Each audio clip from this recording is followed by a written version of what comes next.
भारत का आखिरी governor general किसको माना जाता है? सी राजगोपालाचारी, यूपी कांस्टेबल का सवाल। लेकिन जब भारत स्वतंत्र हुआ उस समय कौन था? माउंटबेटन, एक अंग्रेज। तो उसमें प्रावधान था कि गवर्नर जनरल देश का मुखिया होगा, राष्ट्रपति का उल्लेख नहीं है।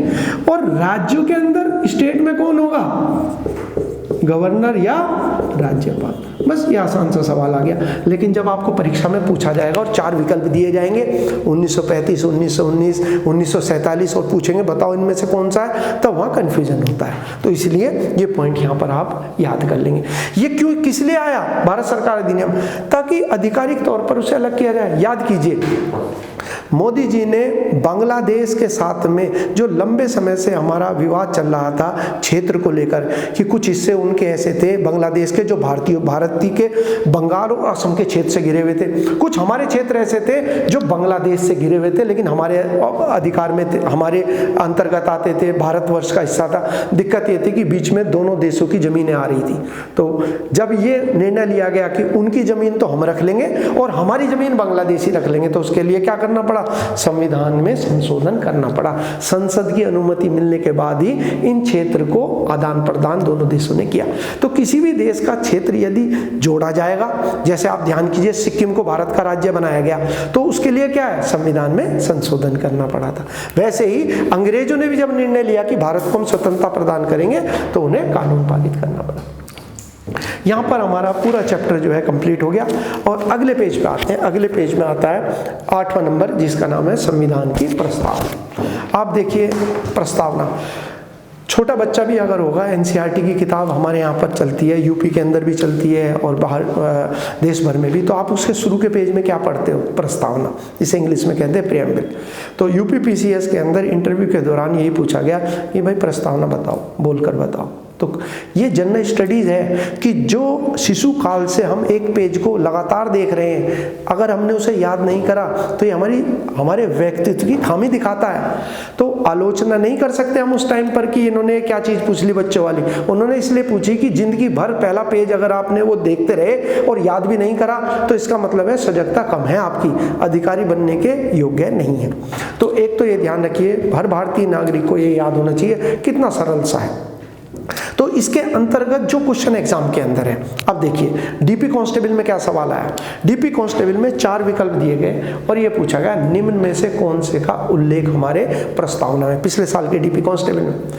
एसएससी के एग्जाम में आया कितने प्रकार के न्याय का उल्लेख है। मैंने आपको बताया था कि हमने सोवियत संघ या रूस प्रस्तावना हमने कहाँ से लिया था? अमेरिका से।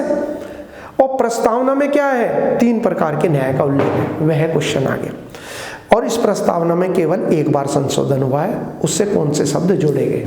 तो यहाँ शुरू। और एक और इम्पोर्टेंट पॉइंट है कि संविधान अपना आधार किससे प्राप्त करता है? भारत की जनता से, भारत के लोगों से। इसीलिए पहली लाइन में क्या लिखा?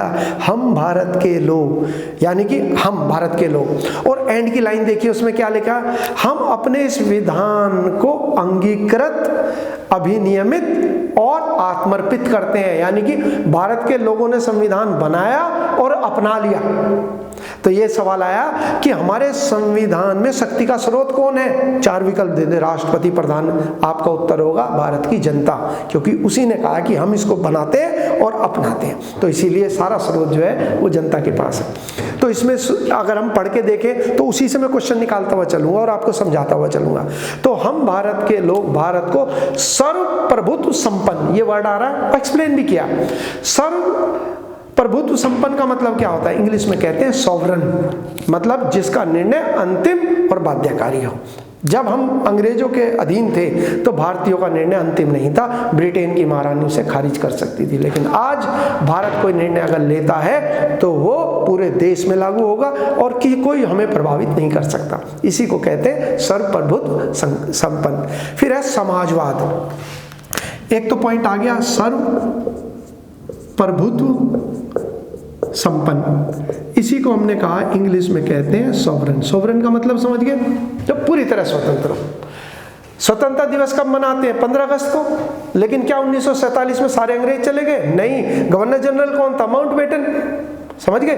तो यानी कि हम सर्व प्रभुत्व संपन्न जो होंगे तब होंगे जब हमने डॉक्टर राजेंद्र प्रसाद को देश का पहला राष्ट्राध्यक्ष चुना, ना कि राजगोपालाचारी जिसको ब्रिटिश महारानी ने भारत का गवर्नर जनरल बनाया था। तो अर्थ हो गया। दूसरा पॉइंट है समाजवाद। समाजवाद या सोशलिज्म क्या है? बस इसका राजनीतिक आधार ही है, बाकी इसका कोई व्यवहारिकता में मैं देखता हूं कोई इसका आधार नहीं है। एक आदर्श परिकल्पना है। आदर्श परिकल्पना का मतलब है कि अगर कोई धनाढ्य व्यक्ति है, चाहे मान लीजिए बिल गेट्स है, तो वह क्या कर रहा है, पूरी दुनिया में घूम घूम कर वो अपने उस धन को सामाजिक कार्यों में खर्च कर रहा है, परोपकार के, कल्याण के कामों में। उसका जो भी लाभ है वो छोड़ दीजिए, लेकिन वो खर्च कर रहा है। क्यों? वो ये मान रहा है कि मैंने जो पैसा अर्जित किया, किससे खरीदा? अगर माइक्रोसॉफ्ट ना चलाएं हम अपने लैपटॉप में, फोन में, यदि विंडोज का इस्तेमाल न करें तो पैसा कहां से आएगा?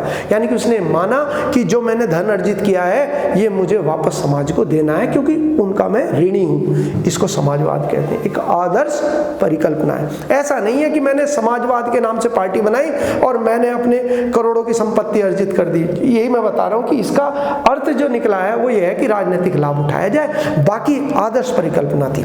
इसके बाद है भाई पंथ निरपेक्ष, जिसे धन निरपेक्ष भी कहते हैं।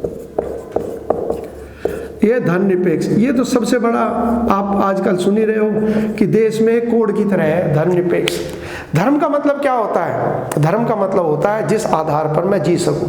हिंदू एक धर्म है, क्योंकि कोई भी व्यक्ति इस धर्म को अपना सकता है। उसे कोई रीति रिवाज, कोई पुस्तक नहीं है, कोई उसके लिए पहनावा नहीं है, कहीं उसको जाने की जरूरत नहीं है, अपने घर बैठ के हो सकता है, पूरी जिंदगी वो मंदिर में ना जाए। ऐसे जिसको हर कोई मान सकता है, चाहे डोनाल्ड ट्रंप हो, चाहे भारत के मोदी जी हो, इसको धर्म कहते हैं। तो क्या धर्म के बगैर हम कैसे जी सकते हैं? महात्मा गांधी, जिनको हम राष्ट्रपिता कहते हैं, हालांकि मैं राष्ट्रपिता एक ही को मानता हूं, वह है भगवान राम।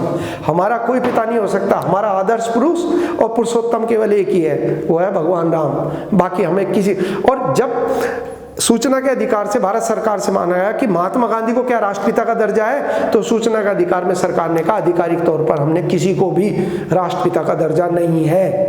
जैसे कि आधिकारिक तौर पर हमारा खेल राष्ट्रीय खेल हॉकी नहीं है। जब पूछा गया सूचना के अधिकार से तो उन्होंने कहा हमारा कोई राष्ट्रीय खेल नहीं है। लेकिन हम बचपन से क्या पढ़ते हैं, और हम भी क्या पढ़ाते हैं, यही पढ़ाते हैं कि राष्ट्रपिता हमारे महात्मा गांधी है और राष्ट्रीय खेल हमारा हॉकी है। तो संभवतः राष्ट्र का मतलब, राष्ट्रपिता का मतलब हो गया एक आदर्श व्यक्ति, और आदर्श व्यक्ति मेरे ख्याल से हमारे यहाँ पे भगवान श्री राम के अलावा कोई भी हमारा आदर्श नहीं हो सकता।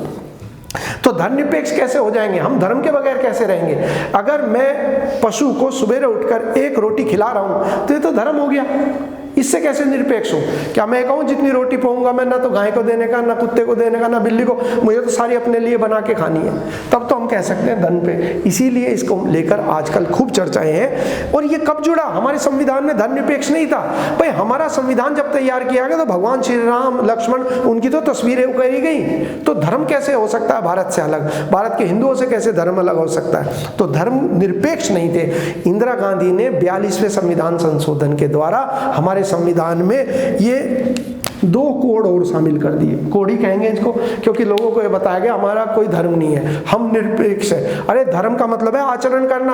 अगर मैं अपने बड़ों का सम्मान कर रहा हूं तो धर्म है। यदि मैं पशुओं का ध्यान रख रहा हूं धर्म है। यदि पेड़ पौधों को नहीं काट रहा धर्म है। तो धर्म का मतलब है जो आचरण हम ग्रहण कर सकें, इसका रीति रिवाजों से कोई मतलब नहीं है। तो कैसे आदमी धन, और जो धन निरपेक्ष हो गया, जैसे कि ये कम्युनिस्ट, चीन का ले लो।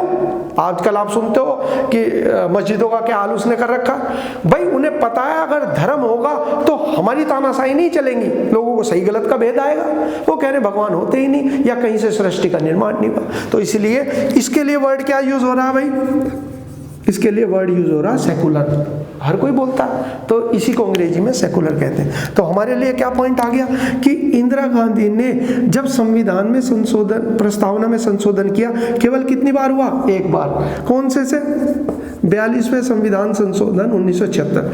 तो सवाल ये आ गया कितने 2 पॉइंट, जो कौन से 3 पॉइंट इसके अंदर जोड़े गए, उनमें से 2 ये है।